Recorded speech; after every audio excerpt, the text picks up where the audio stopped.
The sun had only just begun to rise over the raw, untamed plains of the Wild West when the lonely cowboy Mason Hale stepped out of his weather-beaten shack and called for his dog, Scout.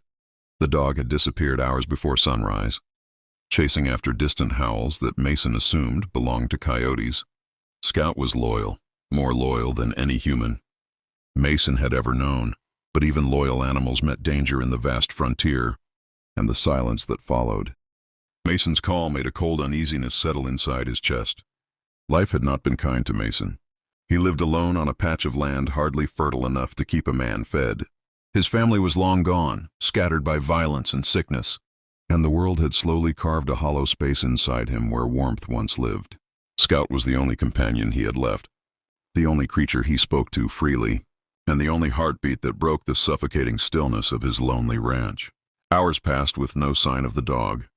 Mason saddled his old horse and rode across the dry plain, calling Scout's name into the wind. Nothing.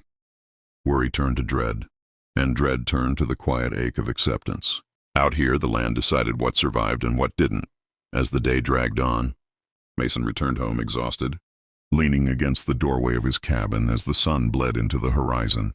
He whispered a soft apology to the empty air, already feeling the sting of loss creeping in.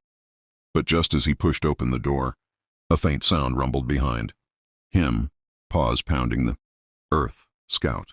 Mason spun around, disbelief widening his tired eyes as the golden dog sprinted toward him, tail wagging with frantic joy. "Where have you been, boy?" Mason muttered, dropping to his knees.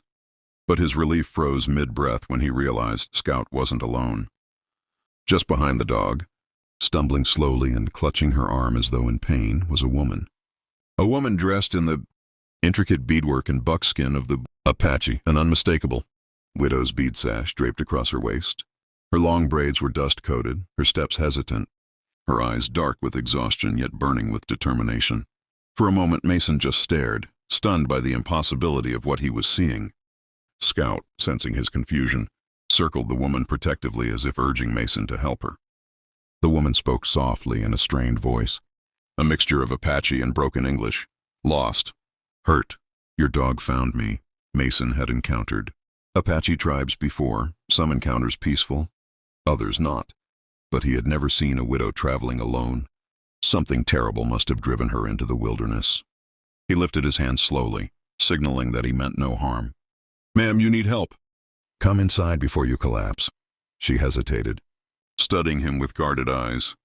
But Scout nudged her forward. That small gesture of trust broke through her caution. Inside the cabin, Mason offered her water and bandaged the cut on her arm with the limited supplies he had. She watched him with a quiet, cautious intensity, like someone who had learned not to take kindness for granted. Through broken phrases, Mason pieced together her story. Her name was Ayanna, and her small settlement had been attacked by a ruthless band of outlaws who roamed the frontier, stealing supplies and burning villages. She had escaped, running blindly through the plains for 2 days until she collapsed from exhaustion, and Scout found her. Mason listened in silence, his jaw tightening as anger rose in him. He knew the gang she spoke of. He'd crossed paths with them once, and the encounter had left a scar across his shoulder and a hatred deep in his bones. As the lantern flickered that night, Mason found himself looking at Ayanna with more than simple empathy. She carried herself with strength even in her weakest moment, and something about her presence, calm yet fierce, filled his cabin in a way it hadn't been filled in years. For the first time in a long while, Mason felt something stirring inside him, something like purpose. But outside, in the darkness beyond the plains, trouble was already on its way. Ayanna's attackers were searching for survivors, and Mason Hale's ranch light was the only one glowing for miles.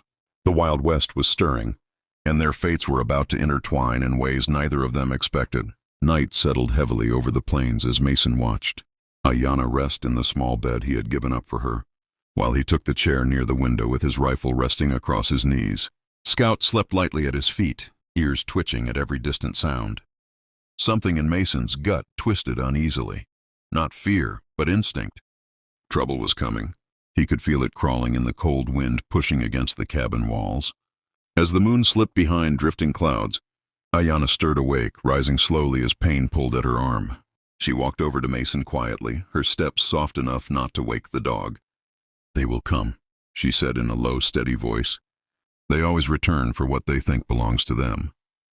Mason looked up at her, and though exhaustion lined her face, her eyes burned with a fierce intensity. She wasn't just a survivor, she was a woman who had lost everything and still stood fighting. Mason respected that more than he could express. "Let 'em come," he replied. "They'll find more than they bargained for." Ayanna studied him for a long moment, then knelt beside Scout and gently stroked the dog's fur. "Your companion saved me. I owe a life to both of you." Mason shook his head. "You don't owe us anything. Out here we watch out for folks who need help." She smiled softly, a small, fragile expression, but enough to send warmth into the cold corners of Mason's hardened heart. As dawn crept in, Mason saddled his horse and prepared to ride to the nearest town for ammunition and food, but Ayanna placed a hand on his arm. "They are closer than you think," she warned. Scout barked once, alert, tense, and then they appeared. 4 riders on the horizon, dust swirling behind them, moving with the deliberate confidence of men who believed no one could stand in their way. Mason's grip tightened on his rifle. Ayanna stepped beside him, not behind him, not hiding, standing with him. The riders slowed to a stop a dozen yards from the cabin. Their leader, a scarred outlaw named Briggs, shouted, "We're looking for what belongs to us. Hand her over and we'll leave your land untouched." "Cowboy!" Mason felt Ayanna's breath stiffen beside him. The idea of her returning to the men who destroyed her home was unthinkable. Mason took one step forward. "She doesn't belong to you." "Not today, not ever," Briggs laughed. But there was no humor in it. Only the cold savagery of a man who had never heard the word no from anyone who lived afterward. "Then you're dying for a stranger?" Mason glanced at Ayanna, and she met his gaze without fear. In her eyes he saw strength and grief, and a kind of resilience he'd never witnessed before. She wasn't just a widow. She was a survivor who refused to be broken. He turned back to the gang, shoulders squared. "I ain't dying today. But if you want her, you'll have to go through me. And my dog." Scout barked fiercely, stepping forward as if he understood every word. Scout barked fiercely, stepping forward as if he understood every word. The battle erupted in seconds. Gunfire exploded across the plains, shattering the morning calm. Scout darted and growled, Mason fired with deadly precision, and Ayanna grabbed Mason's spare revolver, fighting with the desperate courage of someone protecting the last part of her life that still mattered. When the dust settled, Briggs and his gang lay defeated in the dirt. Their reign of terror finally ended. Mason stood breathless, sweat and dust caking his skin, but alive, and so was Ayanna. She exhaled a trembling breath, lowering the revolver as her hands began to shake from delayed fear and relief. Mason walked to her slowly, gently guiding her to sit. "It's over," he whispered. "You're safe now." Ayanna looked up at him, and something unspoken passed between them, a fragile connection formed through danger, courage, and the strange twists of destiny. "What will you do now?" Mason asked softly. She hesitated, glancing toward the endless plains. "I have no home left. No family, but, if you permit, I can help here, work, heal, start again." Mason's chest tightened. Not with pity, but with something warmer. "You don't have to earn a place," he said gently. "You already have one." Scout trotted over and nudged her hand, sealing the decision with his loyal approval.